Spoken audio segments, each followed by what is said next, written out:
Here. Here. Present.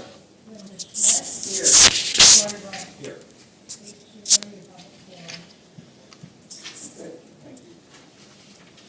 All right, next we have the election of temporary president. I will handle that election, so the nominations and the voting process, and the person named temporary president will then handle the election process for the president of the board. President of the board will then come up to the seat and continue the rest of the meeting. So with that, I'll open the floor for nominations. Oh, one other thing. It must be from one of the temporary board members. So Mr. Fairline, Mr. Gackney, and Mr. Wright must be one of the ones that serves as the temporary president to handle that. So do I have any nominations for the temporary president? I would nominate Mr. White. I'll second it. Okay, I have a nomination and a second. Are there any other nominations? Okay, hearing none, do I have a motion to close the nomination? So moved. Mr. Bill, I think, had it. Would you second that then, Ryan? Yes, sir. Okay, so with that, we have a nomination for Troy Wright. And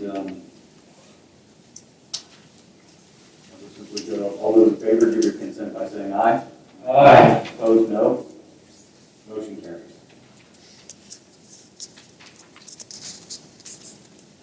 All right, so Troy.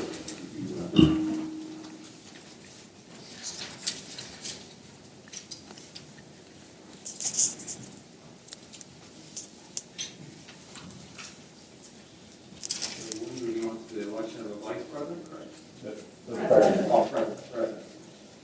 Nominations in motion, a second for each nomination. Do I have any nominations? I'll second that. Nomination, a second. Any other nominations? Close. Second on close, I guess. I'll second it. Second. Gacken, we'll stand up by saying, all those in favor of Jim Butler, say aye. Aye. All those opposed, no. Jim Butler, aye. Thank you, I appreciate you. Thank you.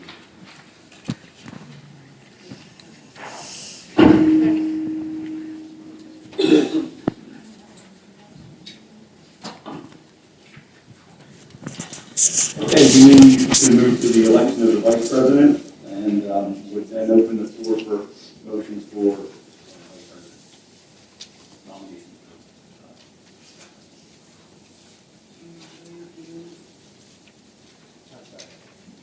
Okay, we have a nomination and a second for Ms. Dr. Knightley. Any other nominations? I make a motion to close nominations. Okay, we have the motion for nominations. With that, we'll simply move to all those in favor, give your consent by saying aye. Aye. Opposed, no. Motion carries. Thank you. Dr. Knightley, for being in service as vice president. Appointments. So the appointments from last year, we have our PSBA liaison, our SCEA liaison, our GACCC representatives, and then we have several committees: education program, finance and legal, community services, buildings and grounds, and personnel and executive. Personnel and executive is usually the president, vice president, the treasurer, so those that will remain the same. But is there anybody else that has been thinking they would like to see another nomination? Anybody that has a liaison, are you still willing to serve? I guess we make a nomination that they all stay the same. This is actually not, doesn't be voted. It's just an appointment that the president can handle with input from everybody. SCEA liaison, Linda, you will continue that? Okay. Floyd and Brian, GACPC, still work? Yes. Okay, great. Then we'll keep the education, the rest of those committees as is, and once we appoint a new board member, Mr. Laverty was on finance and legal and student services, and those might be a good place as well. I'm also going to the IU. That wasn't officially on here, but yeah, future. Is that every 3 years?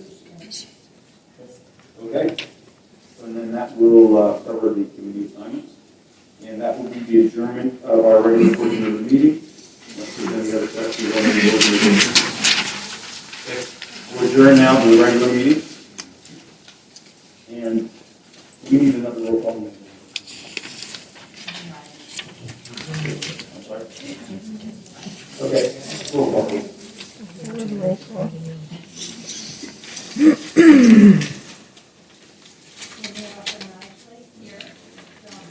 Here. Present. Here. Here. Present. Here. Here. Okay, thank you. Next, we have motion to approve the December 6, 2021 reorganization and regular meeting agenda. Second. Okay, you've heard the motion properly made and seconded. Any discussion?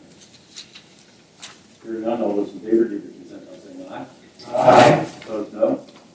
Okay, motion carries. Next would be our recognition of visitors. We do have a long evening tonight. I'm going to ask that visitors keep their time 3 minutes so that we can continue to move forward. So with that, Tim Park would be our first one. I got nothing to share. Okay. I thought I did, but I don't. Okay, thank you. Carson.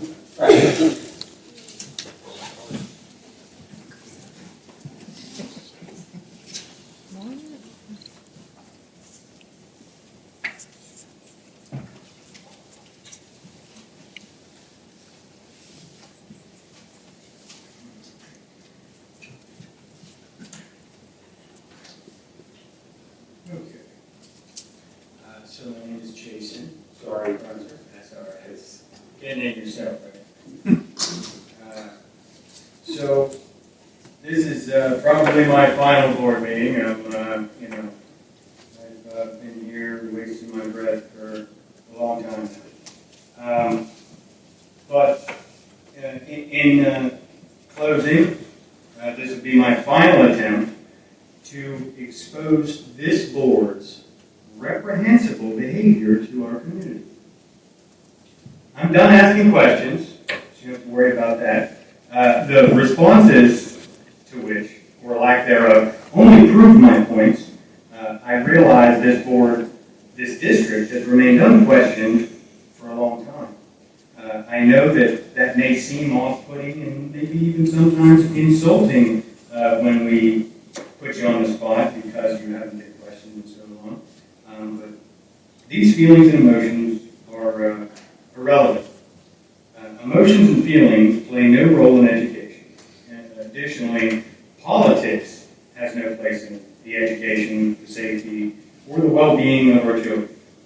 Although political ideals and motives have invaded every facet of our lives these days, our children should not be victims of this invasion. As much as it pains me to say it, the school board directors are in fact modern-day politicians. As such, they should be voted on as outlined by the rule of law.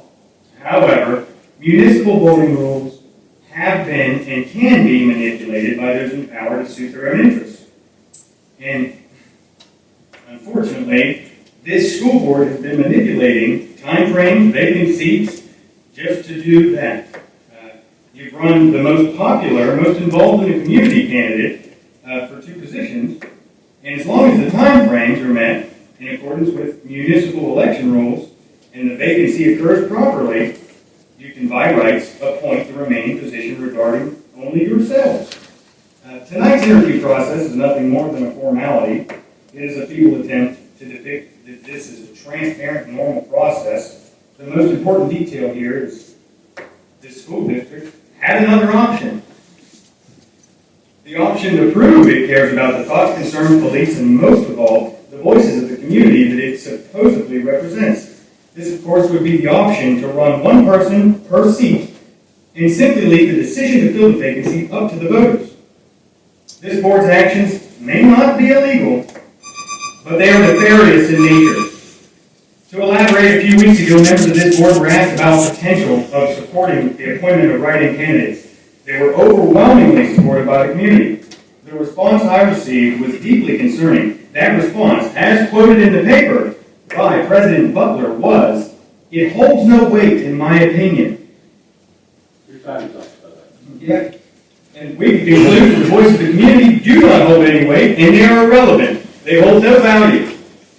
And they won't, as long as these things stay the same.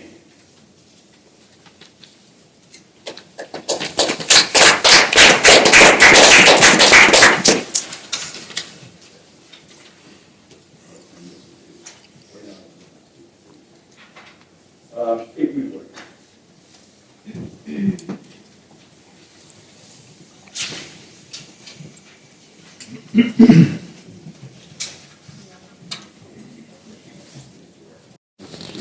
My name is Kate Mather. I'm from Orange Spring. I have children in the district. Tonight, I speak solely as a parent. And I had to write it down. So excuse me for reading. I've been attending meetings since the VFW meeting. For those that don't remember that I was there and took the insults. And all of the board meetings. I have come to meetings and I've spoken publicly about my feelings as a parent and as a teacher. I've never once yelled out to challenge any speaker that I disagree with. I have never disrespected or absolutely lied about a person outright in these meetings or on Facebook. But I'm tired. I'm tired.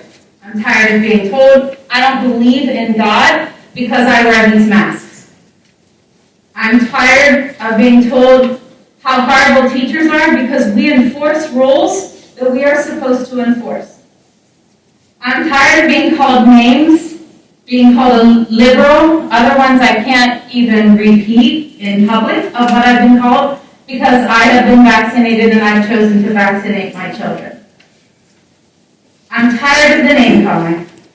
When someone doesn't disagree or someone doesn't agree with you, we just lash out at them. Many of us, and I say us, I guess that's those that choose to be on the mask mandate side. Many of us have never engaged on Facebook as much as I have wanted to. I've typed many an email, I've typed many a Facebook post, only just to erase it because it was not nice and it was not called for. But I've never engaged because of the nasty rhetoric that keeps coming back daily about everybody's personal lives, especially these 9. 10, including Dr. Baker. We've never talked about everyone's dirty laundry, but it seems fair game when it comes to these 10. We can choose to disagree, and we can have our freedom of speech, but we don't have to be hateful towards each other. To be a board member, in my opinion, and I think most would agree, you need to be able to keep information confidential. Not about the money, not about how we're spending, not about our curriculum, but about students and staff and personnel and private issues of children in our school are to be held confidential, not blasted out to family and friends and Facebook. Not to mention, board members are expected to comply with all school rules. Wearing a mask at a meeting. Wearing a mask in our school district. With that said, to you as the board, as you begin the proceedings here to elect the newest board member, keep in mind that we are looking for integrity and honesty. Above all, confidentiality for our children and our staff. And I say to the others that maybe don't make it, I challenge you to get involved in other areas of the school district because there are a lot of open positions that we could fill if we truly cared about the future of our school. Thank you.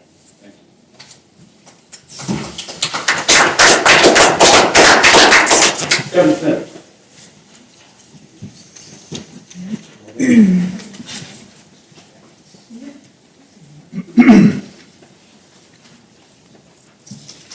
Decided if I could, instead of reading what I have here, I've done a lot of research on board procedures and the election through the Pennsylvania, or the Pennsylvania School Board Association and the General Assembly. I would like to ask Judge Blattenberger if I could make an appointment to sit down and talk to you about some of my research instead of reading it here, to make sure that I understand things better. I can't provide you with any legal opinions. It's not my jurisdiction. Okay. And instead of reading this, I'm going to reach out to an attorney to make sure I'm learning about what I'm talking about.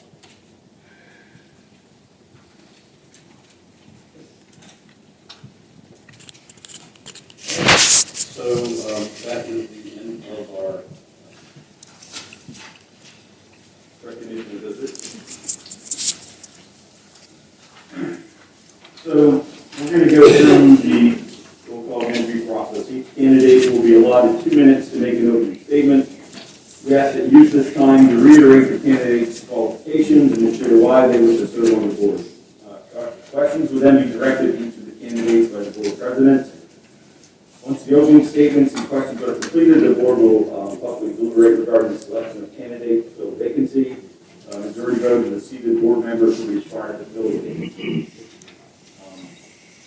Looking at the board vacancy policy, one of the things, the lines I highlighted when I was preparing for this, the board strives to appoint a candidate with a deep commitment to public education and all students in the district. So that's something I thought was key point here when what's important for us.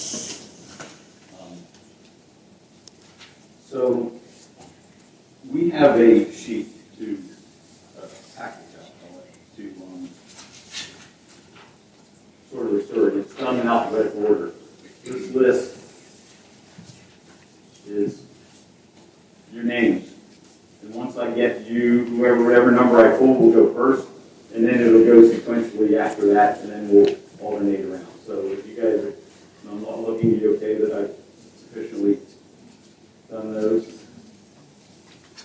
Samantha Snowberger will go first, and then you're number 6 on this list, so it'll go 6, 7, and then back to 1 and through, and then you'll be last on the next one. So let me reorder these before I go. Oh, each question, okay. Take her out now, and then draw each question and go into her. All right. So, will we have our candidates go to the? Yes, so they can all be heard by everybody, we only have 6 candidates. Only 6 candidates. He's not going to be able to make it, okay. Okay, so, this is no further if you want to approach, and then what you're doing now is, again, sharing with us 2 minutes, telling us why you wish to serve, and sort of reiterating your qualifications for doing so. I also wrote that we have to stay focused.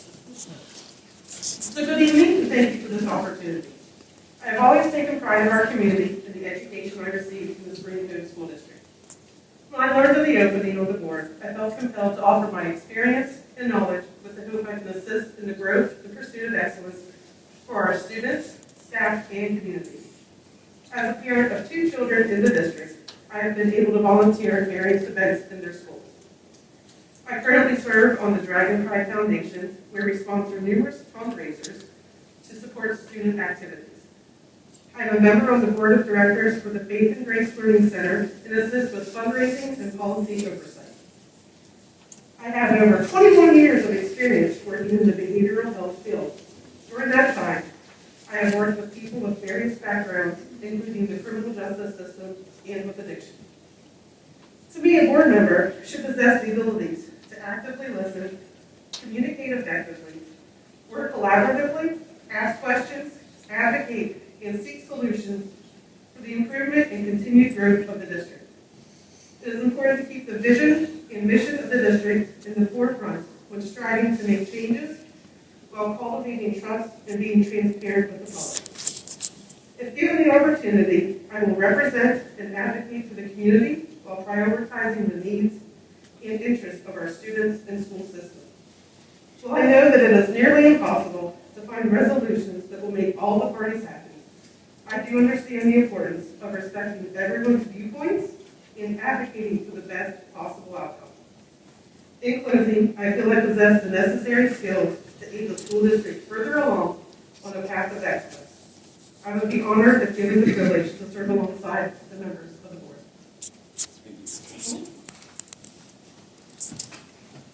So then that would take us to Shayna Stern. All right.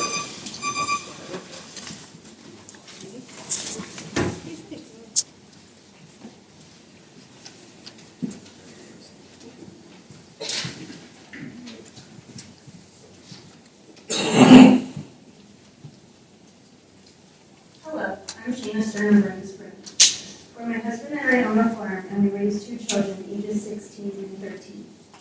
I'm a 2002 graduate of Spring Cove. Aside from being a partner at Delaney Insurance in Martinsburg, I am a board member and treasurer for the Morrison's Cove Rotary Club. I have been actively involved with many of the club's youth programs that benefit students in this district. I have also been involved in the joint golf tournaments with the Dragonfly Foundation. The children of our community are our future, and I think our district has done a great job educating them, as well as preparing them for life after high school. I have been involved with the Financial Festival at Central since it began, and I greatly enjoy watching the children plan for their future.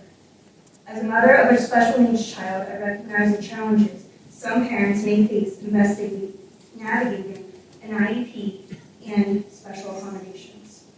I will say I have had a mostly pleasant experience with this process.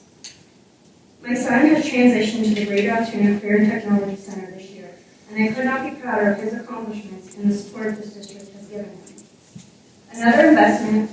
Another involvement with the education here at the district was being a member of the comprehensive planning team.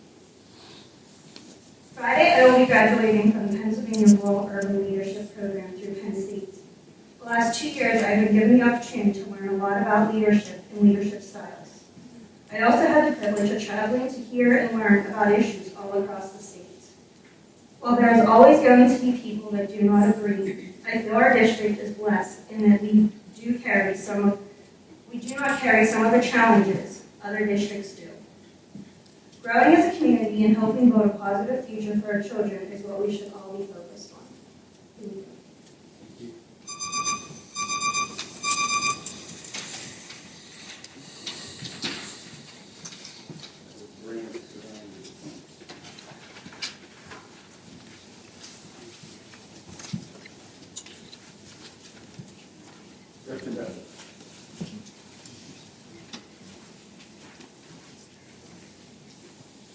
Good evening. I don't know how I'm supposed to follow those two.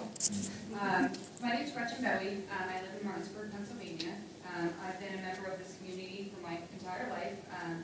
I went to the Spring Cove School District and graduated from Central.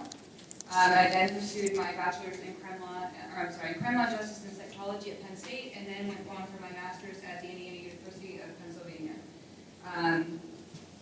I've been encouraged for several years to run for school board. With a lot of thought and a lot of prayer, here I am. I did apply finally. And I really feel like I come from a family of servants, whether it's my father who served as a state representative for 22 years, or whether it was my mom who's a nurse, or just different people. They've always kind of pushed that servant attitude to volunteer in different things.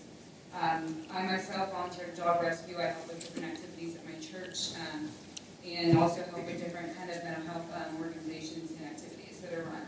I have over 15 years of experience in mental health, whether from behavioral work to counseling, and now I actually am a care manager and help to manage the medical assistance dollars of the county. And I've worked in all different kind of environments, including schools and community and office settings. I've run groups, I've coached curriculum, among other responsibilities.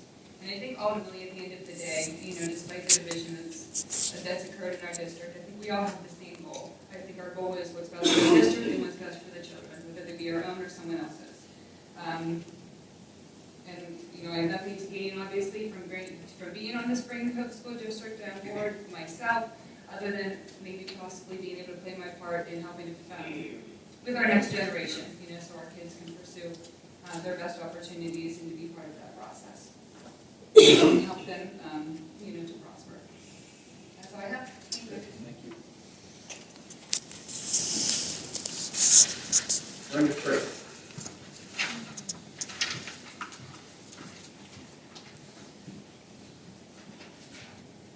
Good evening. Thank you for this opportunity. My name is Brenda Frederick. I want to begin tonight by thanking my fellow candidates for being here tonight. It's extremely nice to see that so many want to be involved with the decision making for our children and our community. Tonight we sit here for you, the board, to decide the last member of the school board. Through a series of events, you, the board, get to choose who will occupy the 2-year seat. In saying that, this puts all of you at a pivotal place, in a place you more than likely have never been before.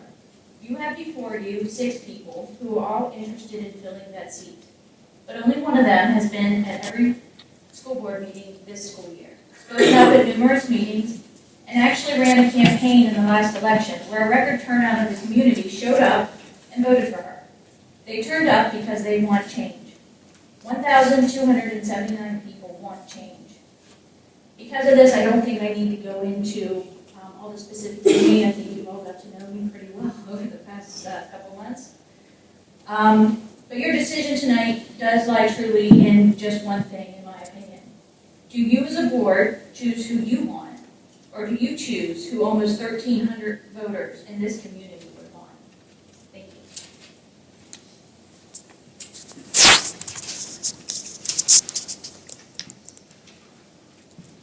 you. Lauren Harper.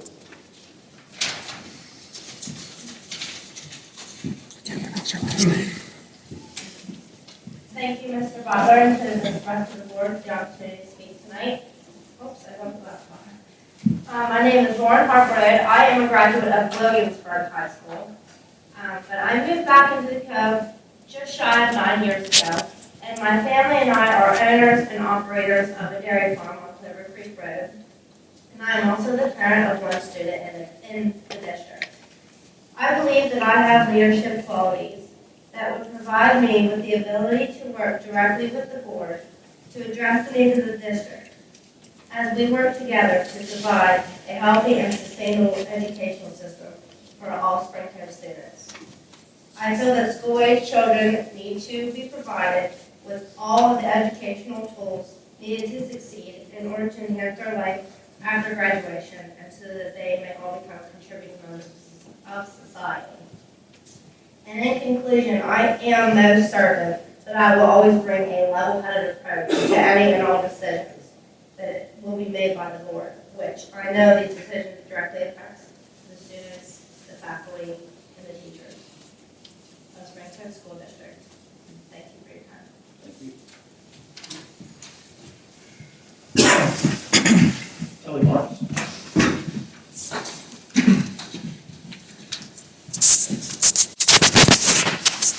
Good evening. My name is Kelly Marks. I am a parent of 4 students in the Spring Cove School District. I have a freshman, a 7th grader, a 5th grader, and a 2nd grader, which puts me in a unique position to have a student in all 4 schools. I also have been putting the time and effort into the school district for a very long time. I've been volunteering for 10 years now. I had in my Facebook memories say pop up that I was at Martinsburg Elementary School helping with math program and then the Santa shop. I have been in the schools. I know the teachers, I know the students, I know the administration. I have volunteered on the PTO for Spring Cove Elementary, for Martinsburg Elementary, and for Spring Cove Middle School. Right now I'm currently serving as Spring Cove Middle School's president on the PTO. I was Martinsburg president for 3 years. I am still actively involved in all 3 of those schools. And as I have a freshman now, I'm becoming more involved in high school. I went to parent-teacher conferences at high school because I didn't know all the teachers. It was important for me to get to know the teachers. I don't know them, so it's important to go to those conferences. I have put a lot of time and effort into this school district.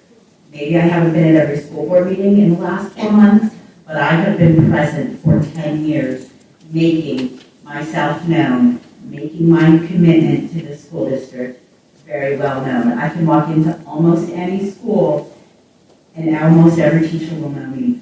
Almost all of the administrators at the schools know me at this point. Not for any bad reasons, but because I make myself known and I help. I also have helped with numerous clubs. I am on the Morrison Memorial Park Board. I have helped with Central Youth Football. I've helped with Spring Cove Youth Baseball. I've made myself very active in this community because this is very important to me. My children's future is very important to me and the future of all of the other children in the school district. Thank you for your time. And then again, Mr. Myers, I'm able to. So that's the insert statement. And now, I will shuffle again and pick one off the top.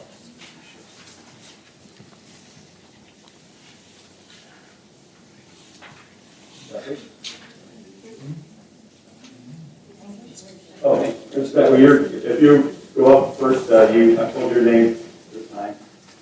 And so now we find your page. And I'm going to read your question. And is there a time limit on this question? I'm going to just go ahead and hit the 2 minute. And if someone needs to finish up, certainly we can. So question one, and everybody will answer the same question. What do you perceive to be the responsibilities of individual school board members and the school board as a whole?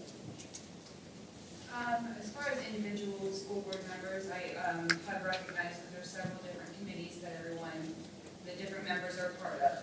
So, from finances to different activities in the school to school communities, obviously the budget of everything and just the different ins and outs, that are associated with the school board. As far as the whole, I know the school board is to make policies and procedures and also to appoint and, well, I guess I would say hire and to oversee the superintendent. Great, thank you.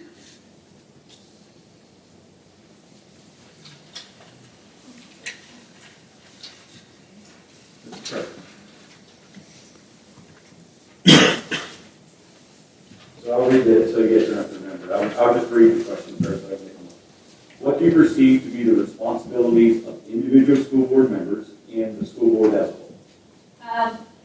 For individual school board members, I have to agree a little bit with Ms. Bentley that, what I've noticed is that each of you take on a responsibility that is detrimental to the running of the school. It's you run it as a business as you should, and each of you have your role to play in different aspects of that. But as a committee, all of you still get together and talk about things, even though there are subcommittees amongst everything. So individually, you have your priorities, but as a group, your main priority is to work and cover everything in the school as a whole. Okay. Yeah. Okay, thanks.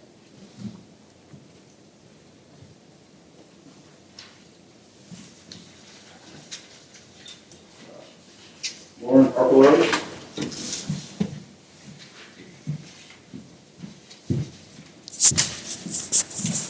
So what do you perceive to be the responsibilities of individual school board members and school boards as a whole? Sorry, I didn't miss that. For individual school board members, I think this was previously stated, you each have your own committee that you can be on. But I think as a whole, it's important to communicate with each other what you are doing in individual committees, and also as a whole, you together work together and communicate to hire people, approve resignations, approve funding. I mean, there's many aspects that go into running the school right now.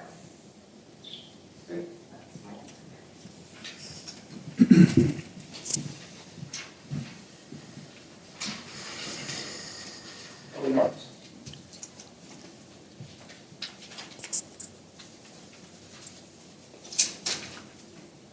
Oh, actually, I read it. Sorry. 3 seconds long here. What do you perceive to be the responsibilities of individual school board members and the school board as a whole? Responsibilities of the individual members for me would be to be true and bring integrity to everything that we're doing. Excuse me. It's also to oversee policies, to hire superintendents, and just to be the liaison for our community for different purposes.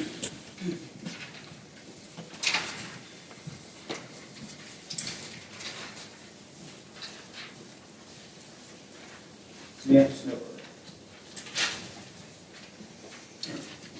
What do you perceive to be the responsibilities of individual school board members and the school board as a whole? Sure, as individuals, most of my other fellow candidates have mentioned, you're active in your own roles within different subcommittees. But I also feel that the communication among each member is, very important. If you aren't communicating with each other, it's not clear you're not going to establish your goals and end meetings. But the board as a whole has three main functions, which include planning, setting policy, and evaluating the results. So working together, but establishing, what your end goal is that you want, and working together to get that. And being clear with your communication is all. Okay.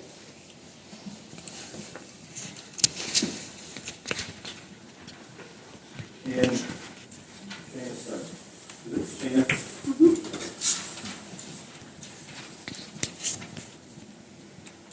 Shana, can I stop you for 1 second? Yeah, I thought you Fall talked down somehow, maybe.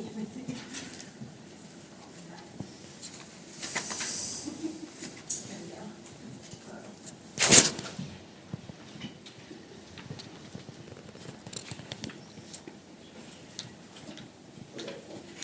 What do you perceive to be the responsibilities of individual school board members and the school board as a whole? As an individual board member, it is your role to be actively involved in your committees and in meetings. And as a whole, I think it's important to communicate and to listen to the community and not saying you have to do what the community wants, but at least listen to the community, as well as the hiring and firing of the superintendent to ultimately staffing.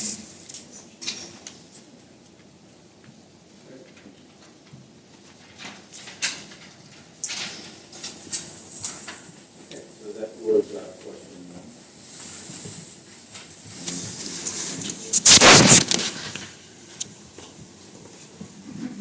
The next person to go first. Oh, Mr. Myers.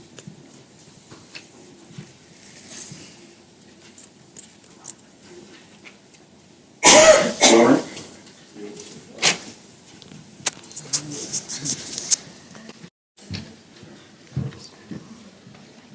So, question number two. With respect to the day-to-day operations of the school, what level of involvement do you feel is appropriate for individual school board members?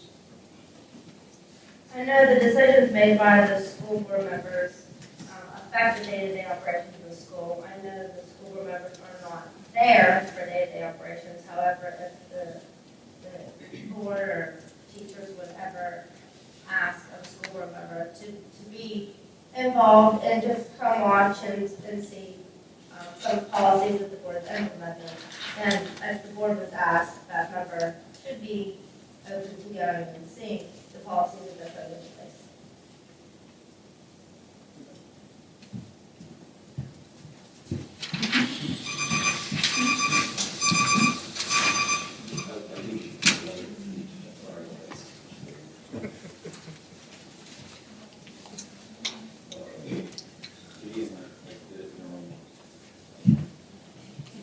Give me a second. I want to take a few quick notes. I wrote some numbers. And then,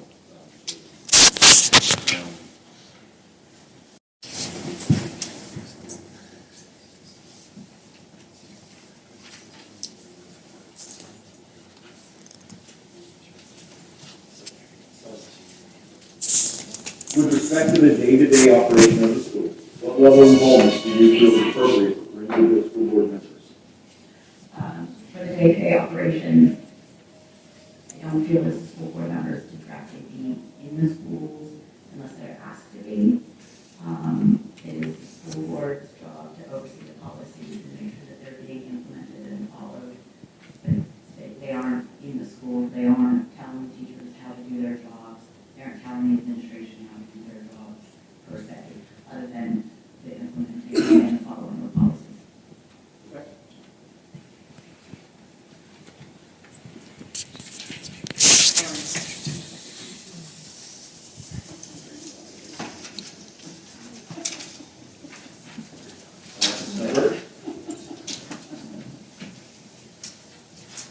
respect to the day-to-day operations of the school, what level of involvement do you feel is appropriate for individual school board members?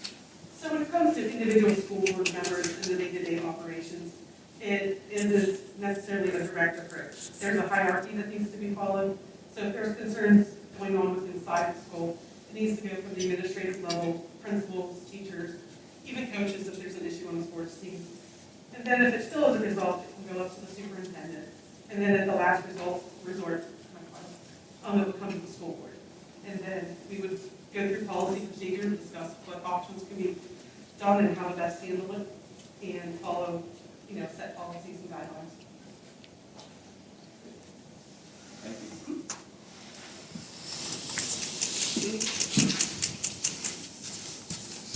Any turn?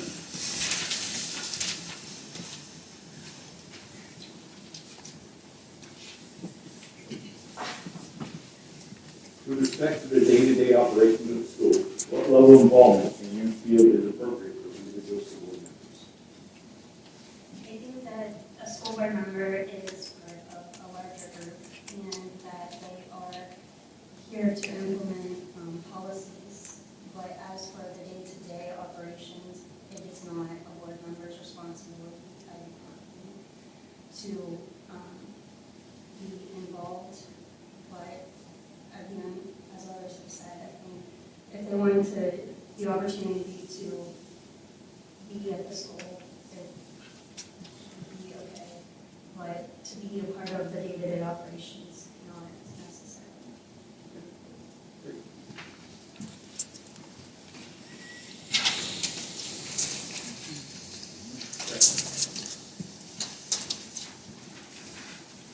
So with respect to the day-to-day operation of the school, what level of involvement do you feel is appropriate for individual school board members? All right, definitely.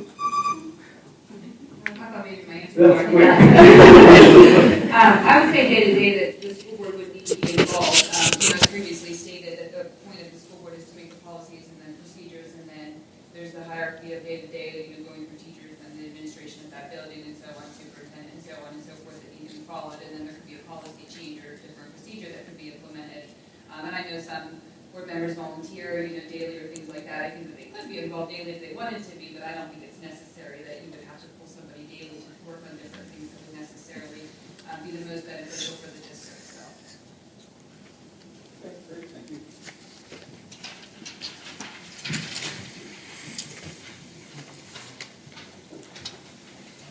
All right, with respect to the day-to-day operation of the school, what level of involvement do you feel is appropriate for individual schools?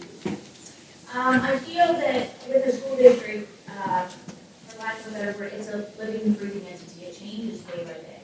So the school board being kind of the highest ranking people in the school district to make decisions for the entire community, you don't need to be involved day to day, but you also should be involved in many things that are happening day to day.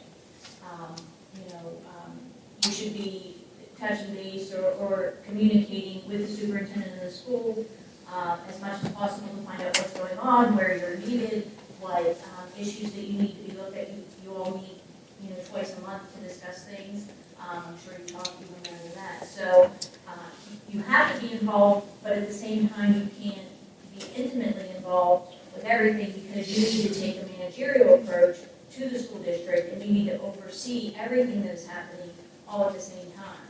So day to day, you could be involved a lot in one month, and the next month you're more of a, just seeing what somebody else has going on for. Probably isn't either. Keep going if you have more to do, sorry. I'm good. I forgot to reset it. So you? I'm okay, yeah, no, good. Okay.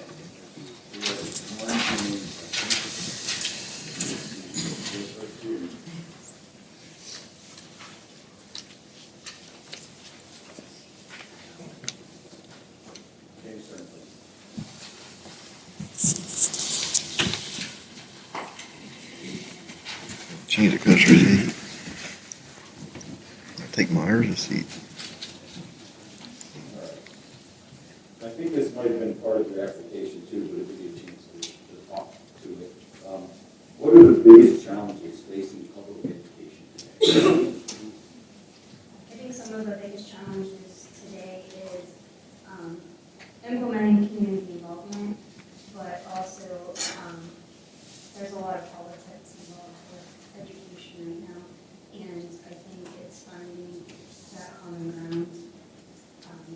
implement policies, which is the board's job ultimately.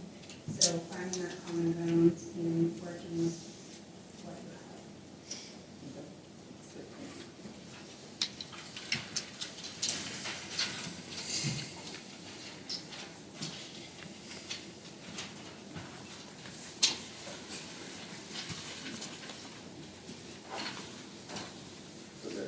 What are the biggest challenges facing public education?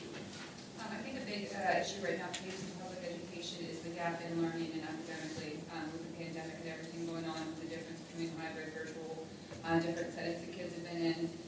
There's been a lot of different regression in the last year. Kids lose a lot of skills with being out of school, and as far as the social aspect of that as well, losing a lot of the social development and the social skills they would have previously been able to obtain while they were in a public, or not, I guess I shouldn't say public school, but just in a school setting in general, and really losing like a good year, being pulled for virtual or whether they're, whatever was going on. There's definitely 100% that kids do not learn near as well as they do in person as they do whenever they're virtual. I think we can probably all attest to that. That was quite a big learning curve for all of us. But I would definitely say that's one that is like a huge issue there. With kids, like I said, socially, academically, across the board, just with the last pandemic and the year and the gaps that are occurring there. I think also a big issue right now is retention of staff. There's a lot of, staff that are filling in for other positions when they're supposed to be teaching one thing. I think that's, can cause concerns and issues in the, just in any kind of school and the functionality of how it's operating day to day. I think safety is an issue as well that the districts are facing, not just ours, but across the board. Kid safety, just in general, and if I'd want to throw in one, I'd have to say mental health. The mental health of the kids that are both being out of school and the kids that are still in school, and then just across the board, there's a lot of concerns, like with just even in general, anxiety, depression, just different things like that kids are facing. Thank you.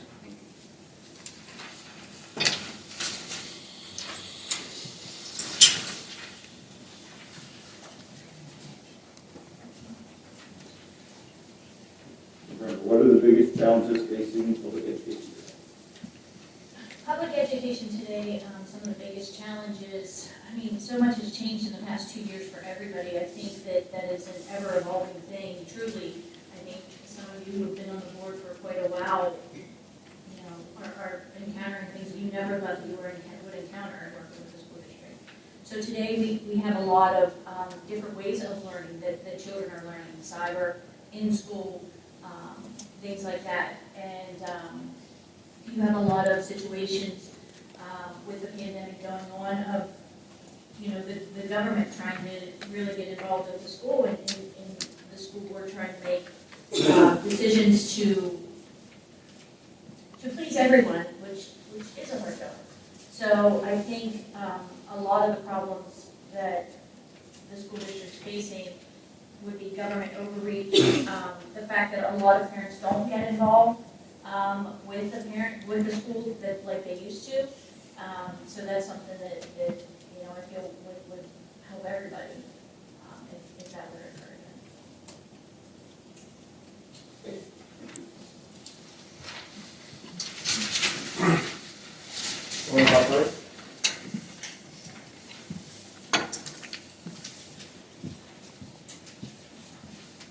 What are the biggest challenges facing public education today?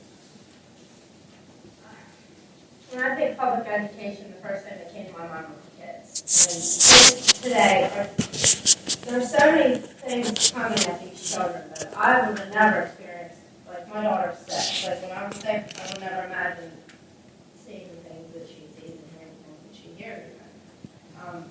I would say that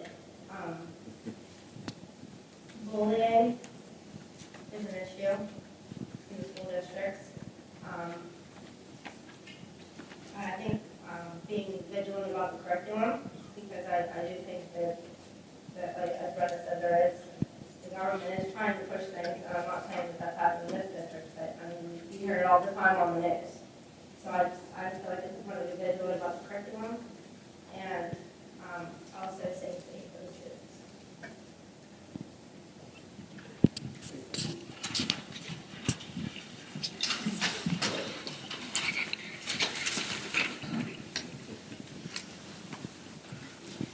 what are the biggest challenges facing public education? For me, I have somewhat of a unique perception of this because I come from private school. I went to private elementary school and private high school. So for me, public education was an eye-opener. So I think right now, the things that they're facing, that private schools don't face as much, right now is the pandemic, the safety of the students, pleasing the community, with everything that has to do with this pandemic, whether it be wearing masks, not wearing masks, a vaccine mandate, whether it's having children in cyber school or not cyber school, having your children quarantined, all of the problems that go along with this whole pandemic are obviously the biggest problem that I think we're facing. I also believe that it's hard to please the community because they don't understand that it is a public school. Public school means it is for everyone. If you don't think it's for everyone, then that's where you would go to a private school. But it's understanding that there might not be books you agree with, but it's a public education. There are children that are exposed to all of these things at different times in their lives. So it's pleasing the community to an extent for them to understand that this is a public education and it's open to all, not just a certain few.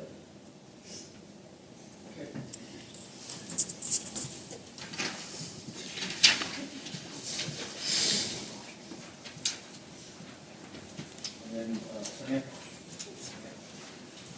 So some of the concerns I feel facing public education today, definitely as the others mentioned, include the pandemic. We've seen the effects of it going from the mental health, substance abuse, different forms of abuse that occur in the home, and it increased when kids were doing school virtually. And then as kids come back, and teachers have that responsibility of not only trying to educate them, get them caught up from where they lost time when schools just had to shut down, to now be concerned what other deficits do these kids have and try to meet their needs. It's very taxing on them, and they need, I think, additional support just across the country, not just here. Teachers have a lot on their shoulders these days. Kids too. I mean, they're trying to learn how to survive in this new world that isn't really all that fun. Another issue, I think, is the technology wave that we have going on in the world, and just keeping up with the curriculum that's current, it will help them be successful. Did you have enough? Because I might not. Oh, yeah, that's fine. I'm good.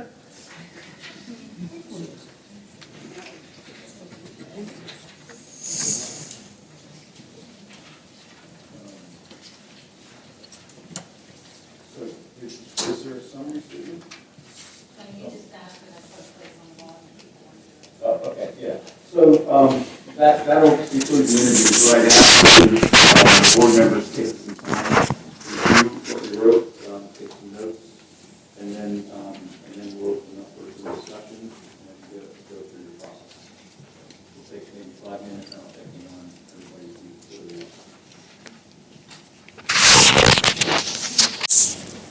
Nominations are not yet open. So, Mr. Butler, I would have a question. A number of our candidates are fairly involved with the schools, volunteering and whatnot. If one of those, like inside the schools, if one of those would be nominated for the board, could he or she still continue their apprentice they do in the school system? Meaning like, for example, Kelly Marks is a president of PTO.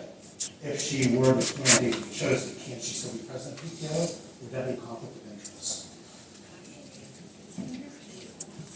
It's not a paid position, but depending on the evaluation of what the duties are, might be one area that I don't know how much interaction they have.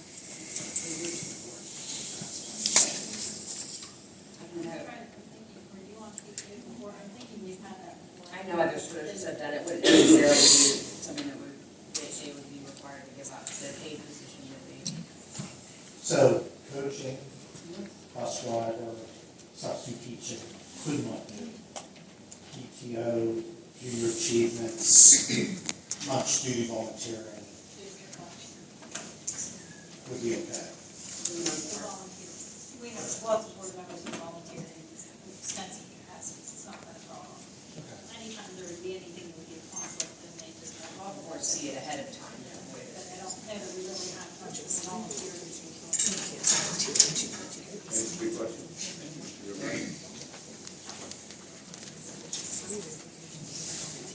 Further questions, concerns, thoughts? I would say we got some great candidates. Absolutely do. I went through and took some notes on comments and tried to put plus marks besides the ones I did, which I was often sort of get it. And I had two candidates I felt did very well. The candidates did as well, not, again,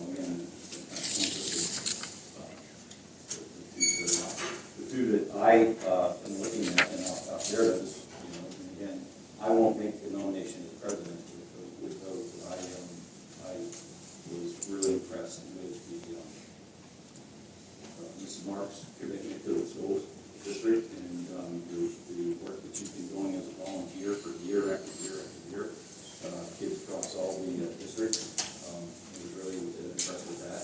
And also with Ms. Snowberg. I thought that she had a good grasp of the responses, the duties of the school board, of the problems facing the district, and those were two that I thought moved to the top of the list.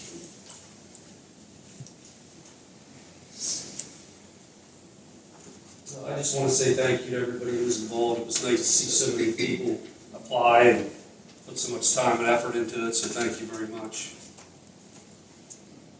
I'd like to say thank you. It's nice to be here and to hear all of your involvement in the school district and what you've done and what your roles, what you perceive our roles to be, and that you see that we're actually doing those roles.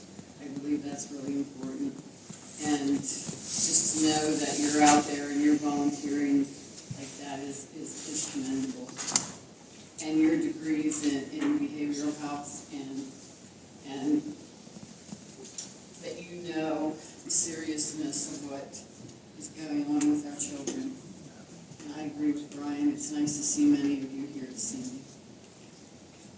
I was just related, I was in college this sheet. I went for appointment, didn't make it at all. So don't let this be a one-time deal. It wasn't for me, and I wasn't appointed, and I just kept at it. Do it, and anyone that does it.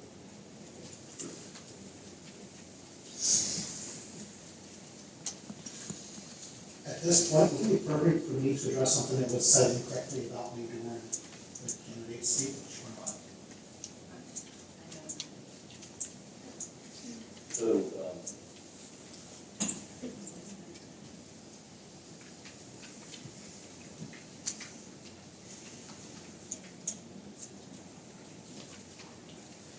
was that public comment? It was public comment, yes. Okay, then that would be better addressed outside of the context of discussing the candidate. That sounds good. So, if there's no other comments, I will open the floor for nominations for the appointment. Before actually I finalize that, how this will work is if we get a nomination, then we will see if there's a second. If there's a second, there will be a vote. If 5 people vote for that person is appointed. At least 5 people. That person is appointed and the process is complete. If the person nominated is not who you support, then you can vote no. If the 5 aren't reached, then you could eventually nominate that person. And if we have a second, then we go through another vote process. Okay, does that make sense? Everybody understand? Okay. Anyone else before I open up the nominations? Okay. All right, so I'll open the floor for a nomination. The Herald needs a pen. The Herald needs 10. I don't have an extra pen. Sir. Not a very good Boy Scout. Here's one.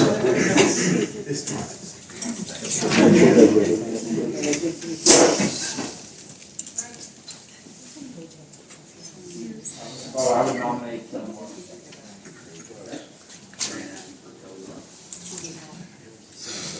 Okay, we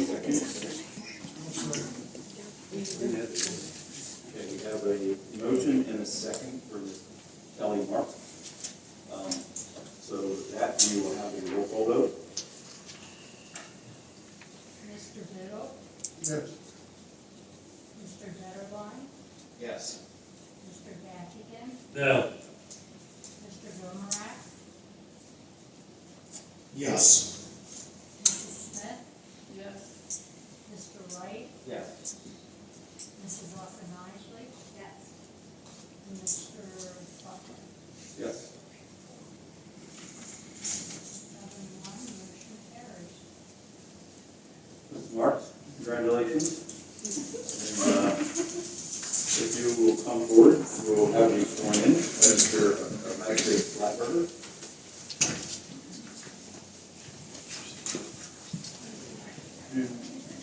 Do I need to take Ahead of time.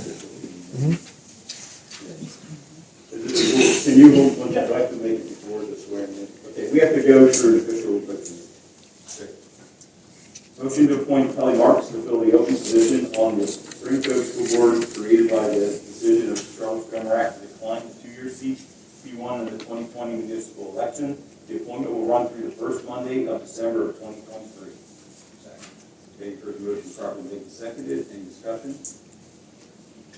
Okay, again, we'll, probably should have had that roll call, but we'll do this as a roll call vote as well. Mrs. Austin Isley, Mr. Biddle, Mr. Detterline, Yes. Mr. Gaffigan, Yes. Mr. Gomarak, Yes. Mrs. Smith, Yes. Mr. Wright, Yes. Mr. Butler. Yes.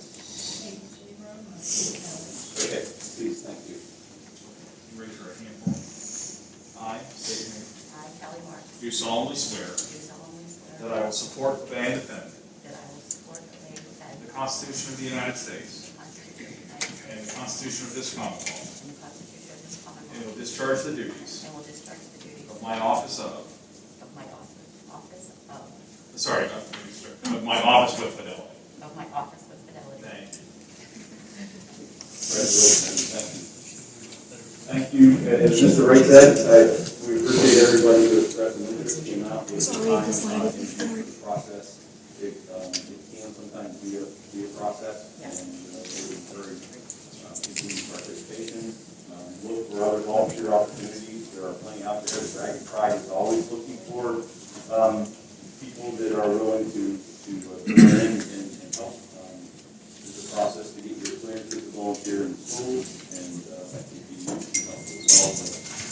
Those things I can help build additional relationships. But again, thank you for everybody who came out tonight. I would also like to thank the lab secretaries. Sure, absolutely. Absolutely, Randy.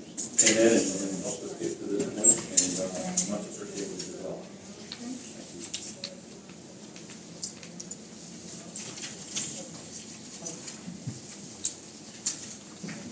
So, Here.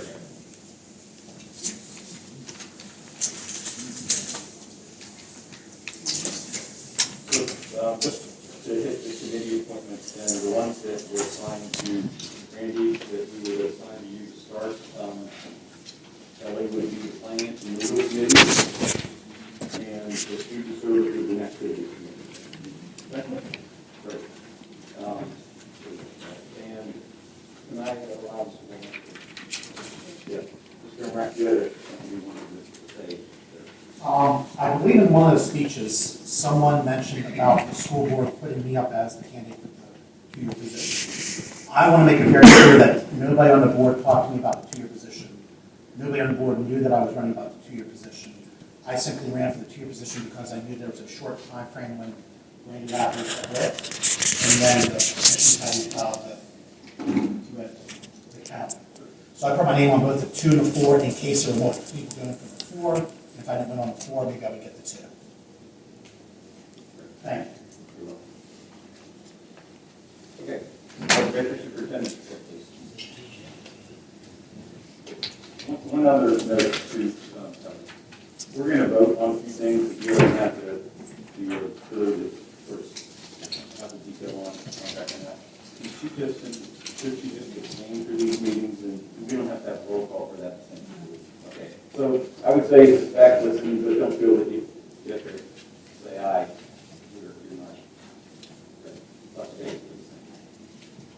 you know, we've been on holiday and everything, so there haven't been a whole lot of days since we were here last time. So I think I have almost like a sports report today for you, because we have had a lot with closing out the fall season. So congratulations first to the Central Dragon football team who ended their season 14-1 after a very devastating loss to Central Valley on Friday night in the PIAA 3A semifinal game. Although Friday's loss was not the desired ending for those athletes for their season, our athletes definitely put forth a fantastic fight. If you got to see that game, or if you were able to be there, the score did not reflect what a great job they did. They came this close to heading to the state finals. So congratulations to our athletes and to our coaches. I would also additionally like to congratulate 2 players on that team. One is senior Parker Gregg and another is junior Jeff Hohenstein for their individual accomplishments. Parker is the first player in the state to ever achieve 1,000 rushing yards and 1,000 receiving yards in a single season. So pretty amazing. And then Jeff also broke a state single season record for touchdown passing. So congratulations to them. And I'm actually working with AD Custer to bring the coaches and the captains, because I don't think we can fit 70 players in here, but the coaches and the captains will be coming to our January meeting to talk with you about their season. Our winter sports season is now underway, and our athletes are participating in girls and boys basketball, wrestling, and bocce this winter. And many thanks to the wrestling boosters. They recently purchased new wrestling singlets for the team at a total cost of $500, so we appreciate their generous donation. And although baseball season is not yet upon us, we did a couple weeks ago have signing ceremonies for 2 Central High School baseball players. One is Paxton Kling, who has committed to LSU to further his education and his baseball career. And then the other is Devin Boyles, who committed to Bradford University, who also played baseball to further his education. And then finally, not on the sports topic, Mr. Tom Ritchie, our Central High School ag teacher, did recently submit his CTE supplemental equipment grant. That's the one you know that he does every year.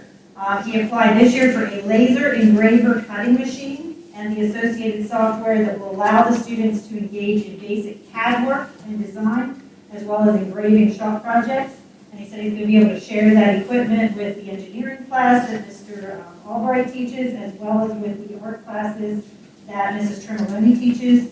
That proposed equipment totals over $7,000. So we appreciate his hard work on that grant, which he got submitted right before going home for Thanksgiving break. So thank you very much to him, and congratulations to our athletes. And thank again, as everyone else did here earlier this evening, all of our candidates for coming out tonight and for your involvement. And we will see some of you back in the future. Okay, nothing under Education and Program Committee, under Finance and Legal.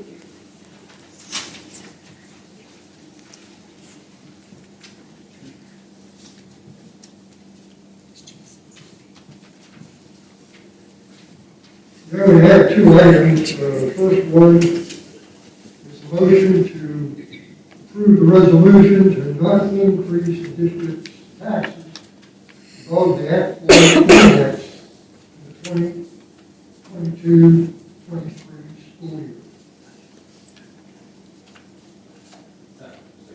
You heard the motion in a second. So, for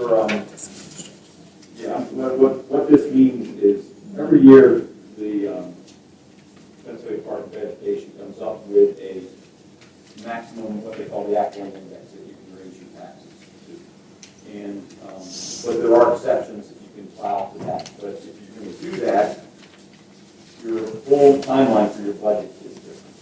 So then this is the 50,000 foot cap you can explain on that. So by doing this motion, we're saying that if we raise taxes, it will be no more than the Act 1 index. So we won't ask for, we're not going to ask for any exceptions or other things that might impact or allow us to go above that. We're setting that to actually make the budget process a little easier, fewer hurdles that we have to jump through, but it's still, in the end, we're putting a budget together there'll be open budget meetings, it'll be inspected for everybody. But this just sort of sets a different timeline by making that acknowledgement. It can't be above 4.6%. Any questions on that? I mean, we've already done that for you now, but again, for our audience and for you. Any additional questions or comments? If hearing none, all those in favor, give your consent by saying aye. Aye. Opposed, no. Motion carries. And the second item, motion to approve a list of additional requests for exoneration exemption from payment of 2021 per capita tax. So you've heard the motion properly made and seconded. Any discussion?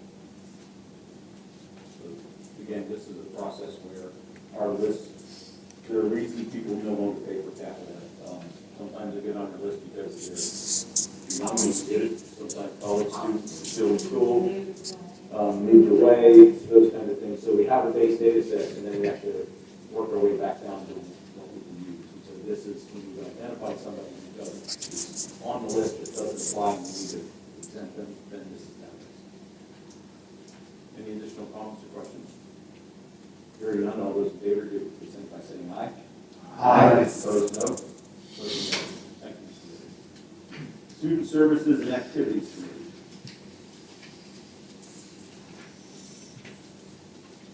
Item A is a motion to approve the hiring of Blake Over as a varsity head track and field coach for the 2022 spring season with a salary of $4,761.50. Second. You've heard the motion properly made and seconded. Any discussion?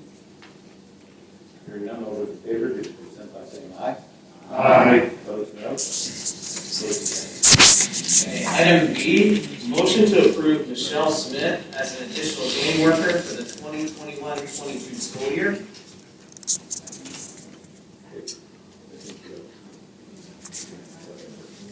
So you've heard the motion properly made and seconded. Any discussion? Hearing none, all those in favor give consent by saying aye. Aye. Opposed, no. Item C, motion to approve the following individuals as additional bus drivers for the 2020-21 school year. Scott Kephart, bus driver for Maxwell Transit Services. Darius Mars, a substitute bus driver for Lightning Transportation and Maxwell Transit Services, pending receipt of required clearances. And Steve Sochi, bus driver for Maxwell Transit Services. Okay, you've heard the motion properly made and seconded. Any discussion? Yeah, just thankful we got bus drivers. Hearing no additional, all those in favor give your consent by saying aye. Aye. Opposed, no. Motion carries. Recently this week, all ADL drivers are being on agency bus drivers. Ours are getting them, they got them all, probably a month or 6 weeks ago, I would say. Everyone that has ADL. Buildings and grounds. I have a service agreement with Crane. Motion to approve the 5-year service agreement for HVAC maintenance and inspection services with Springfield Elementary and be paid from general fund as follows. Year 1, $10,854, year 2, $11,180, year 3, $11,515, year 4, $11,860, year 5, $12,560. Just to be clear, the paper he's read it with the 60 to 9 was erroneous. You read it correctly. I was going to do it. Did I get a second? Second. Okay, further motion properly made and seconded. Is Lucas here? And this is just our standard renewal, just keeps us, oranges up to date, they service, their service is part of it. So you have no additional cost throughout the year, right? Something breaks. If something breaks, but I mean, everything else covered under this one. Yeah, it's a maintenance, right. So they're coming in on, I believe it's quarterly, out there. I believe it's quarterly, they're coming in and they're getting. So 4 times a year.